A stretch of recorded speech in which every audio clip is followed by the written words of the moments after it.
bike, dude. Dude, this thing is so sick. It's so smooth. Like, it's just a very different feeling than the Hawk. Like, the power delivery is just so smooth. The clutch is still a little grabby, I'll be honest. I think that's just a problem with all Chinese clutches, so. But today we're gonna go back to the Lake Apopka loop. I figured that's pretty good testing grounds for this. It's got a nice little twisty roads like this on the way there, and then some gravel trail while we're there. And then we get a little bit of good scenery, you know, good little mix of everything while the sun is bright. Yeah, it's really nice today in Florida. The hurricane just passed, and it's been the lowest wind. The winds have been the lowest they've been since before the hurricane. So.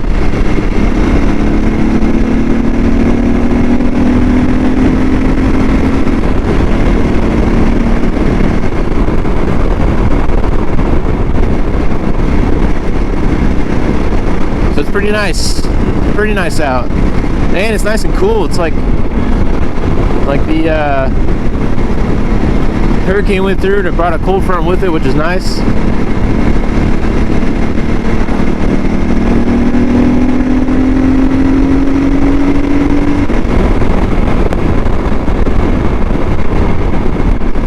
It's so much quieter than the Hawk. It's a little weird. Like, I'm used to such a loud noise from the motorcycle. It's a pretty good noise to it though. Oh, that'll get you in trouble, man. So for those of you that don't know, I owned a Hawk 250, and I saved up some money, and I was gonna buy a Honda CRF 250 Rally, which is another adventure bike. It's a small adventure bike, just like this is a pretty small adventure bike too. But yeah, I went to the dealership, worked out some deals, and then I couldn't come to the fact of paying $1,500 in dealer fees, and it was going to be like a $7,000 bike, and I didn't want to pay that much. So I did some shopping, and I've always been kind of interested in these CSC adventure bikes because I like the adventure bike segment. That's what I wanted to get into. Oh, I wanted another bike like that. So I did some research, and yeah, and I just liked the deal. It was pretty good. It's $5,000, right at $5,000. You can't avoid dealer fees, so you still get the $400 dealer fee, but it's a lot less than $1,500. I got the bike. It shipped to me about a month. It took to get to me. The place is all the way out in California, and I'm in Florida, so I'm literally on the other side of the world, country, not world. It's got plenty of power, and it's really smooth. It's a single-cylinder 450. But its counterbalance and the engine seems to be built really well. I did do the oil change as soon as I got it, and it seemed to be on oil, or a quart of oil low. I did everything. I changed the filter and everything, but there only came out 1 quart of oil. It just takes 2 quarts. It even says it right on the oil cap, 1,600 milliliters, which is 2 quarts of oil. So I don't know. Luckily, I didn't ride it for too long. I had it running just to and drove it around just to check it out before I got it signed off on the delivery. But yeah, that was definitely concerning, but I guess it works. At least I caught it in time. The tires it comes with are semi-aggressive, definitely more street than off-road, but that's it's fine. It looks good. I might change it to the Shinko 805, 804 setup on the front and rear. Those big block tires, they look super aggressive, and yeah, they just look really cool, honestly. It's weird, the exhaust note it's kind of nice. It's like, because it's a single cylinder, it's a big single, it's a 450. It's got like a nice thump to it.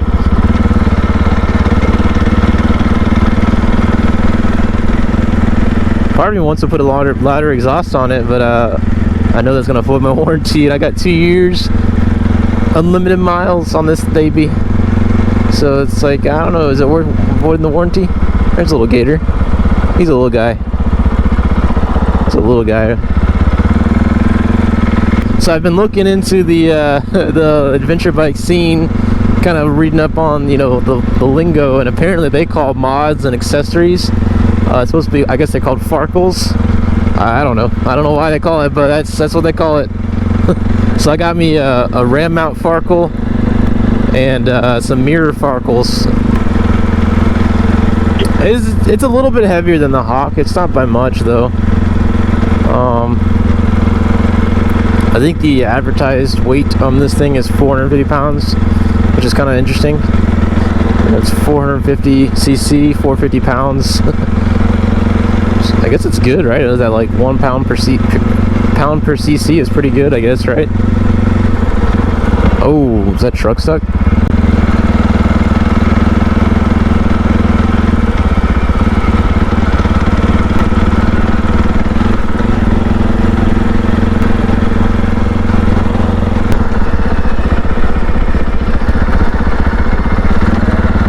Oh wow, that truck is stuck. Oh, they closed it off.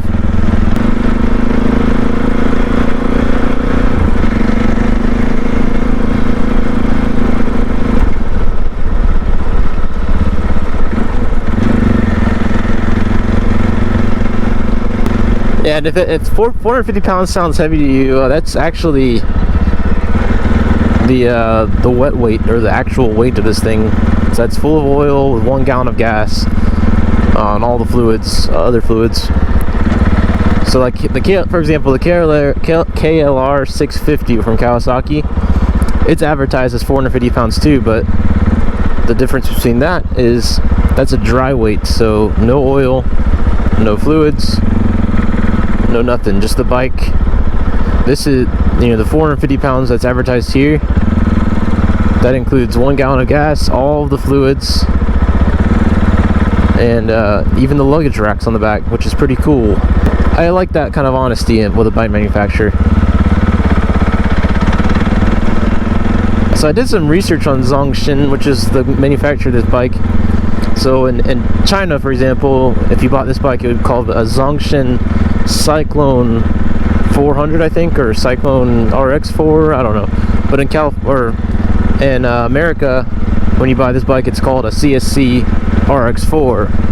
CSC stands for California Scooter Company. So I don't know if that means I own a scooter now, or I don't know.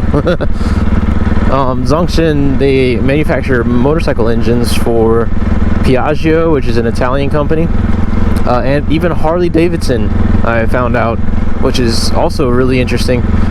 So they make a lot of there's manufacturers that make a lot of motorcycle engines for a lot of reputable companies. So kind of it made me a little bit less nervous about buying something this much money for a Chinese bike, you know what I mean?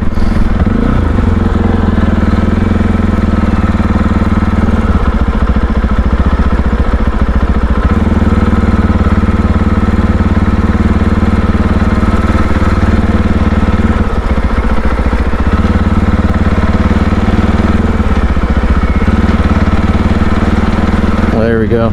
There.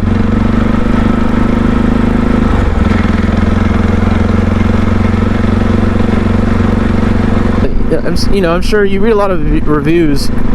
It's a lot of mixed reviews too. So you'll have, like, you know, really well-known journalists that probably test drive a lot of really high-end bikes. They'll give it a lot of cons, and then you have the other journalists that give it a lot of praise. It's like you get like back and forth reviews, and some people say that the throttle's snappy, some people say the throttle's smooth. Now one thing that's pretty obvious is this clutch is really grabby, but so I think everybody that said that's pretty true so far. You can't really knock that, like, you can't deny that. That's a pretty grabby clutch. But again, I think it's just the Chinese clutch thing. Oh, this is pretty cool. Back when we first made some videos on this trail, is this thing gonna go in neutral or second? Well, we'll just turn it off. I think there's neutral. So it doesn't like to go into neutral while it's running. That's okay. This is pretty cool though. So this is like a big old diesel engine pump. That thing is huge. Look at that thing. It's a Caterpillar, it looks like. But Yeah, that's a big old diesel engine pump. And what this does is it pumps water from dirty old like Apopka. There's a whole bunch of these. This is not the only one. And it pumps into these little plots of water, like see here through here. And then through natural filtration, this runs back into the lake through all these little mounds that we're standing on here, which filters out all the bad stuff. And then when it gets back to the lake, it's all clean water. So that's pretty cool. Big old diesel engine Caterpillar. Figures it might be a good place to stop and look at it. Just try not to get attacked by a gator. Yeah, look at that thing. Dude, look at the exhaust. The exhaust looks pretty dope like that too. This is the RX4 CSC. But yeah, see, semi-aggressive tires, not super aggressive, but it's a little like, lets people know that you're a little adventurous, you know. And see, it's a perfect circle too. It's almost like made to just piss people with BMWs off, just to put a little BMW logo right there. Man, the seat's really comfy. It's got water cooling, plenty of storage and trunk space. I got camera gear in there. I got jacket in here and some face masks and stickers and all kinds of goodies. And then I got the ram mount up front. And man, you'd be surprised at how much the windshield helps. It's so nice. I used to I don't like the way it looks on a Hawk. I know a lot of people have them, but I know why you have them. It just makes it so much easier. And then the best thing about having a fuel injected bike is, look at this. Just gotta wait for the fuel pump to kick in. Look at this. Look at that. I don't even have to like twist it or anything. That's insane. I even do that when it's cold. Just so amazed by that. That's like the best thing ever. But yeah, it's got automatic lights. It's got little flashers. It's got headlights here for your brights, blinkers, horn, hazards. It's got hazards.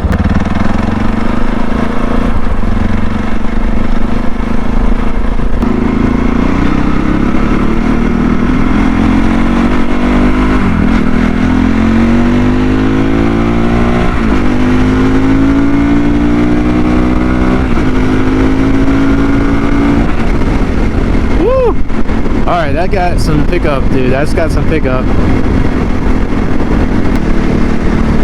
I'm trying to keep it easy too, like, I'm trying to stay a little bit, I'm trying to control myself because it's the brand new engine. I want to break it in.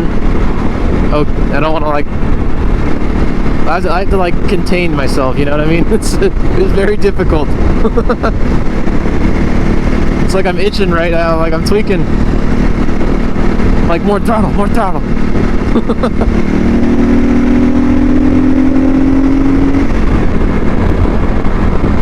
Woo! Man, this thing. That noise is pretty good, actually. I like that noise.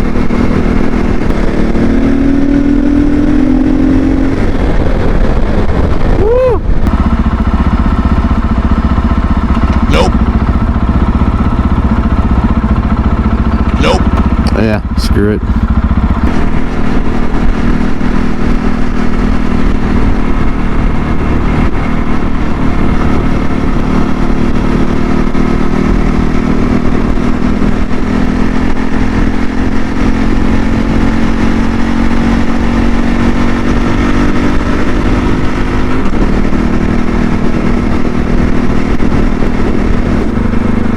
Anyway, well, I do appreciate you guys watching the video, and thanks again for all the comments.